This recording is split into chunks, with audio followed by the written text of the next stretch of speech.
this was not normal disruption for North Korea, was it? Doesn't appear to be, according to certain key experts that we've spoken to about this outage. As you said, close to 10 hours that North Korea was offline, according to Dine Research. And they said, look, it isn't normal. They say they haven't seen anything like this before. When we're talking to other experts, Arbor Networks is a security research company, and they said, if you look at it, it looks like it was relatively simple what was going on. It was a simple distributed denial of service attack. Now, this is basically a kind of cyber attack. It means you get temporary internet outages. You basically flood internet servers with loads of traffic. It ends up bringing down the infrastructure. It knocks it out temporarily and prevents websites being able to track online.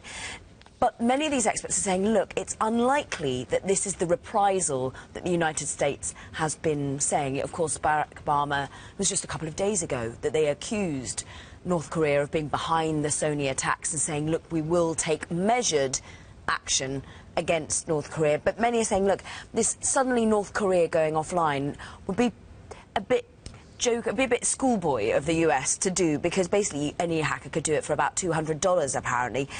Maybe you're just annoyed you can't see the movie and so you tend to attack it. So you're also not going to really be wreaking that much havoc on North Korea's cyber attack potential. Remember, North Korea is still saying, we have nothing to do with Sony, and if you dare punish us, we will come back far harder. Remember, they were quoted as saying they will come back 1,000 times greater if they were punished.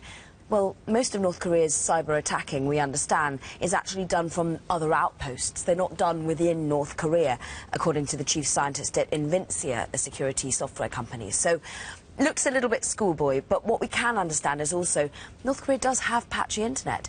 It only has 4 official networks connecting only very few computers to the internet in North Korea. 4, Mark.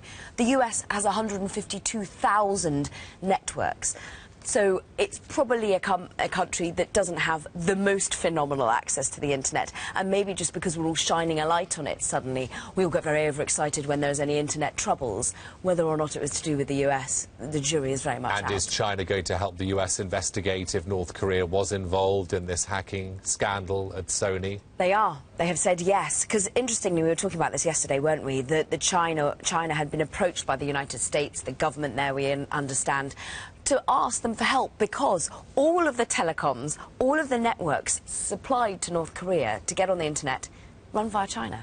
They are the telecom equipment maker for North Korea as well. And so if you really want to see what on earth North Korea has been up to, potentially China is a good way to go about it, if indeed they are being routed via China. And that is certainly what the Sony attack seems to have been routed via China. So they said, yes, we will help the US investigate overall. So they're acquiescing, and I think what's just so funny, well, it's not funny, it's sort of ironic, basically, is that, you know, back in May, there's real tension here between the US and China. It was the US accusing military Chinese of stealing secretive data from companies, and now suddenly they've had to go back to them saying, look, would you mind helping us out, actually? But it'd be, I think, actually setting rather a great precedent for the two superpowers to be working together.